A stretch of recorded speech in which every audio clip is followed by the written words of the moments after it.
Well, there is a counter protest now that is being planned on part of the BJP, and this is against the Congress party and the Congress party headquarters. What we are told that this BJP protest is now being planned, where after Congress's embarrassment as far as when it comes to the youth karyakartas who stormed in Bharat Mandapam, took off their shirts and started protesting there. However, it seems that there is a counter protest by the BJP that is being planned. Those are the pictures that came in yesterday as well.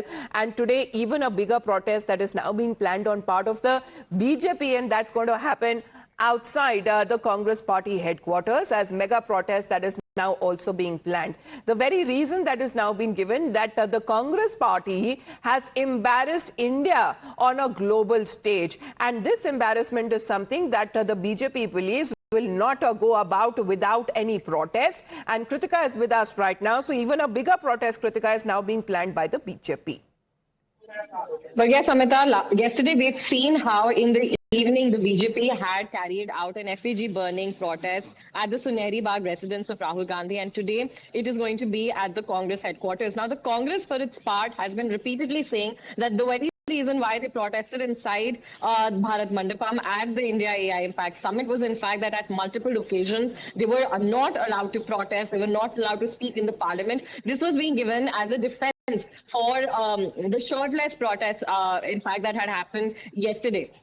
BJP has, in fact, taken a lot of opposition to this act. We have had union ministers, education minister, parliamentary affairs minister, everyone, in fact, even Rajnath Singh had spoken about this incident and said that this is bringing shame to the country on the international stage as well. And now we're seeing that the BJP workers in any time now, around 10 p.m. is when they have planned to begin their protest at Congress headquarters. Some allegations being raised by Congress were also on the lines of how any protest that the BJP has to do is always allowed by the Delhi police.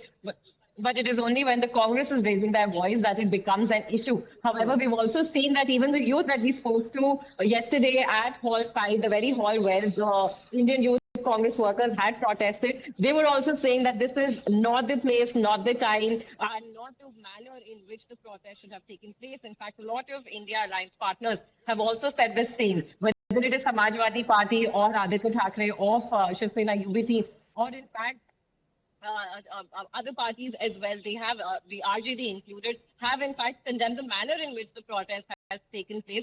However, senior Congress leaders as well as even including spokesperson Pawan Khera have come in defense of their Indian Youth Congress workers, in fact defending them and the manner of the protest that was conducted yesterday, while multiple chief ministers were also present at Bharat Mandapam. All right. Well, as far as when it comes to these developments that are now concerned, it seems that their own allies are finding it difficult to defend the Congress party and the youth karyakartas of what they have done at Bharat Mandapam. Thank you very much for the moment, Kritika, for joining in live. Let's in the meantime